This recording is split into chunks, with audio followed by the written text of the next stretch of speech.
श्री कृष्ण गोविंद हरे मुरारे, हे नाथ नारायण वासुदेवा। नमस्कार दोस्तों, आप सभी का आपके चैनल डिवाइन भक्ति में स्वागत है। आज हम सभी सावन मास की शुक्ल पक्ष की पुत्रदा एकादशी की व्रत कथा सुनने जा रहे हैं, जो इस प्रकार है। युधिष्ठिर ने पूछा, मधुसूदन, श्रावण के शुक्ल पक्ष में किस नाम की एकादशी होती है? कृपया मेरे सामने उसका वर्णन कीजिए। भगवान श्री कृष्ण बोले, राजन, प्राचीन काल की बात है। द्वापर युग के प्रारंभ का समय था। महिष्मतीपुर में राजा महिजित अपने राज्य का पालन करते थे, किंतु उनकी कोई पुत्र नहीं था, इसलिए वह राज्य उन्हें सुखदायक नहीं प्रतीत होता था। अपनी अवस्था देख राजा को बड़ी चिंता हुई। उन्होंने प्रजा वर्ग में बैठकर इस प्रकार कहा, प्रजाजनों, इस जन्म में मुझसे कोई पातक नहीं हुआ। मैंने अपने खजाने में अन्याय से कमाया हुआ धन नहीं जमा किया है। ब्राह्मणों और देवताओं का धन भी मैंने कभी नहीं लिया है। प्रजा का पुत्रवत पालन किया है, धर्म से पृथ्वी पर अधिकार जमाया तथा दुष्टों को वे बंधु और पुत्रों के समान ही क्यों ना हो, मैंने उन्हें दंड दिया है। शिष्ट पुरुषों का सदा सम्मान किया और किसी को द्वेष का पात्र नहीं समझा। फिर क्या कारण है जो मेरे घर में आज तक पुत्र उत्पन्न नहीं हुआ? आप लोग इसका विचार करें।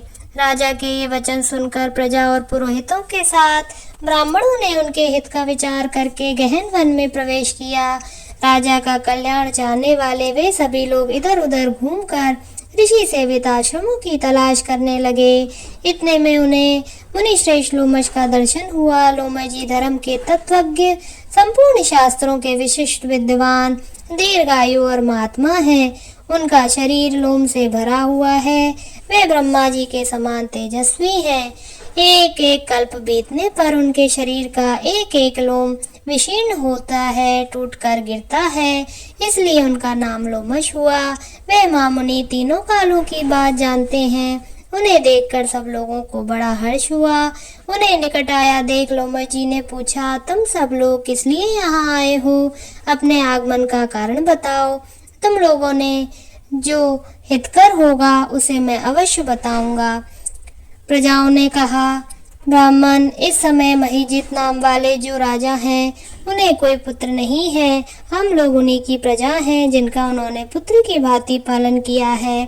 उन्हें पुत्रहीन देख उनके दुख से दुखित हो हम तपस्या करने का दृढ़ निश्चय करके यहाँ आए हैं। द्विजोत्तम, राजा के भाग्य से इस समय हमें आपका दर्शन मिल गया है। महापुरुषों के दर्शन से ही मनुष्यों के सब कार्य सिद्ध हो जाते हैं। मुने, अब हमें उपाय का उपदेश दीजिए, जिससे राजा को पुत्र की प्राप्ति हो। उनकी बात सुनकर महेशी लोमश 2 घड़ी तक ध्यान मग्न हो गए। तत्पश्चात राजा के प्राचीन जन्म का वृतांत जानकर उन्होंने कहा, प्रजावंद सुनो।